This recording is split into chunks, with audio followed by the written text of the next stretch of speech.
Hello everyone, today we are going to explore one of the most vibrant cities on the planet, Hong Kong. From futuristic skyscrapers to jaw-dropping skyline view, this city is a wild mix of old and new, and I'm here to show you the best of it. Hello guys, we are in one of the most densely populated cities in the world and one of the most expensive cities in the world. Whether it's in a cage, in a coffin or in a box, poor Hong Kong people need it as a home. The rising cost, however, is a hardship for the urban poor. With a population of nearly 8 million and a land area of 1,096 square kilometers, Hong Kong is one of the most densely populated cities in the world. For those who are wondering, Hong Kong is not only new buildings like you see on TV, but it's also these kind of buildings. But when you go inside, you just want to go outside. They are so small, dirty, the smell is unpleasant. And what is shocking is the size of these apartments. The size is very, very, very small. All the apartments are so small, at the same time also very expensive, like you see here. So here, like if you have a family and you want an apartment, let's say an apartment for everybody, oh my god, that's gonna be very expensive for you. That's why it's one of the most expensive cities in the world for 8 years, 8 consecutive years now.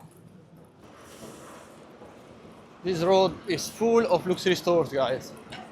And it's very funny how you go from these buildings to these buildings. Whether it's in a cage, in a coffin or in a box, poor Hong Kong people need it as a home. The main reason is all about making a living. These people work in the city. Some people have to work 12 hours a day. It's more convenient to live in the city. You This can one. see these flats are vacant. Okay, Why? that is vacant. Vacant. Why? Because they are undergoing. Another type of rented house in Hong Kong is called the cage home. Rental cages have been around since the 1950s and 60s, when the population was growing due to the immigration of Chinese workers. At its peak, there were 500 to 600 cage homes for rent. Living in cages stacked on top of each other, which resemble livestock coops, led the government to ban this type of house.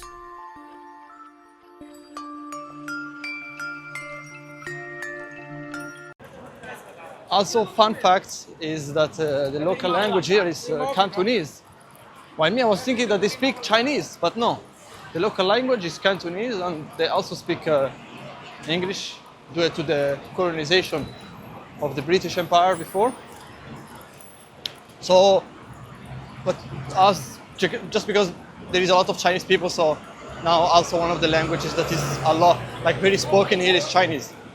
I would say that the language that are more spoken here is Cantonese and Chinese. The third is English. Okay, here we reached the area. You see the bus station here and then the ferry station in this place. And then here you can see the river. So now the goal is to look for our specific ferry and you know, take it. Let me show you the river. Let's see the river first. Oh, here you can see, really, you can see the city. You can see the central city of Hong Kong, which is this area. This is actually where we are going. And that's where the peak is when you go to the top of this mountain, actually, this one, here. Okay, so we arrived to the ferry station. Basically, you need to take a token, and the price is only 4 Hong Kong dollar. Which is like 50 cents, not even 50 cents probably. Okay, let's go. Thank you. So you put it here, and then you can go, I think. Yeah. Perfect. I don't think. Sorry? Do I need to take the coin back or no? No need. Okay, perfect. Okay. So yeah, we are here and we have to wait. I think this one is one of the best way to experience Hong Kong from the sea. So if you're here, just do it. Just go to the ferry station. I will show actually the others below, and go directly to Central. Go to Central Hong Kong. This way. Why? Because you can see Hong Kong from another perspective, and you don't need to spend a lot. You just spend like 50 cents for a ticket. But if you want to do this, it's a private tour, which is basically something very similar. The only add-on is like they give you something to drink. You have to pay a lot. You have to pay a lot, to be honest. So yeah, do it. So now we have to wait for the ferry.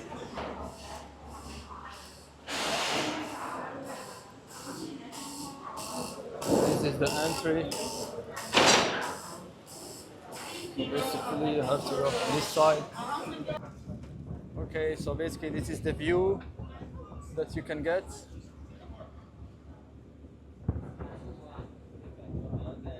Actually here, I wanted to go up, but there is no place upstairs, so it's fine. So yeah, it's really interesting.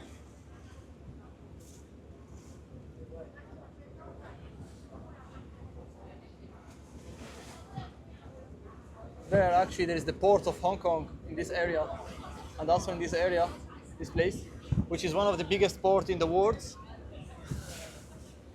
which is the central for exportation of goods from Europe to Asia. One of the biggest that you can see. We almost arrived. Where are we gonna park? Where is the parking?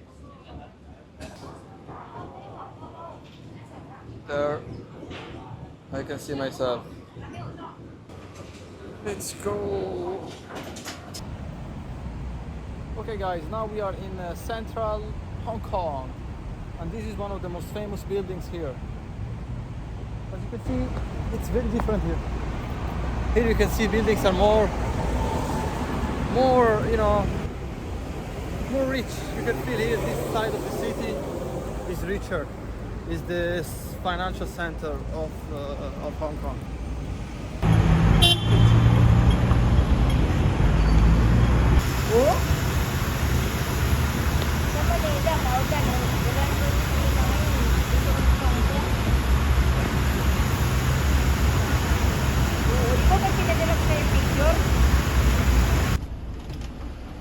Now we are heading to the peak, and this is the bus that I took.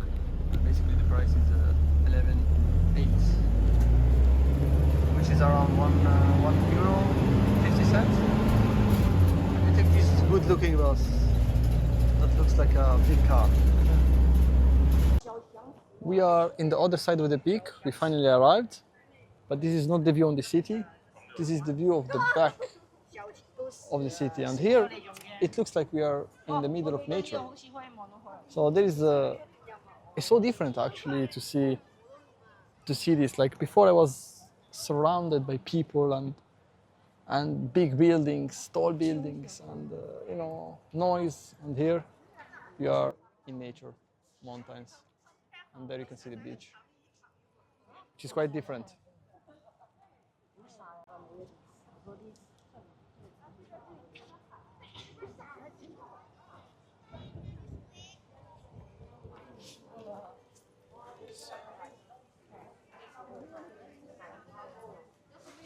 Ta-da!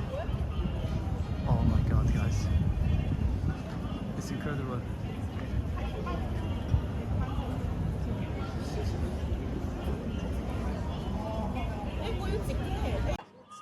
It's incredible, guys. You can literally see all Hong Kong.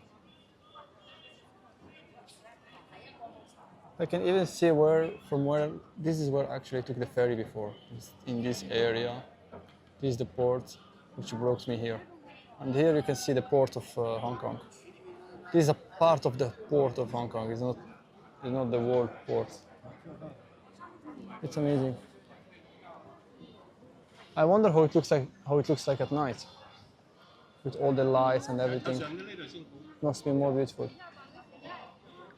Yeah, that's what we said before. This is a better place actually to have to have a better view of the city. Look at that.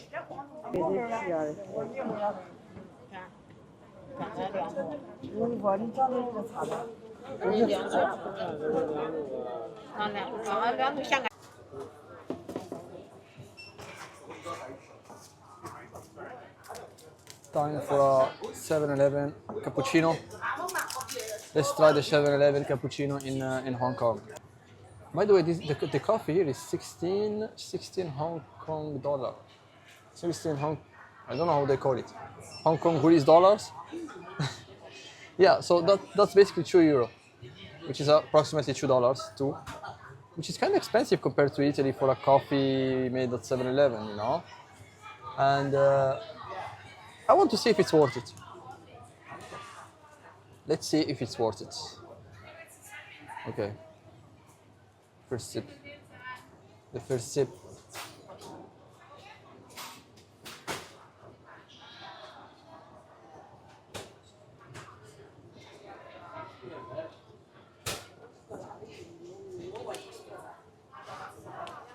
I'm upset. Yeah, I was expecting better.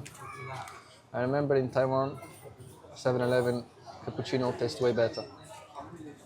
But anyways, I'm gonna add more sugar to make it acceptable. If you add sugar, guys, it tastes good. If you put almost all of that, it tastes good.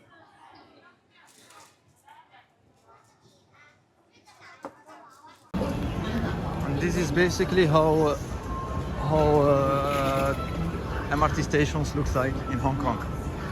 It looks like a commercial center. You can easily get lost, and you have to be very careful in which line you are taking. Even the car makes it easy, and Google Maps works perfectly here, so it's not that hard, let's say, to do a mistake. We are finally inside, and MRTs are so big, they're very large and clean. So yeah, like I said before, you have to be very careful on the red or green or blue, the color of your line, and use Google Maps to make it easy and ask a lot of people. It's not that hard. But when you see actually the number of lines here, it looks like this is very hard, but it's quite easy.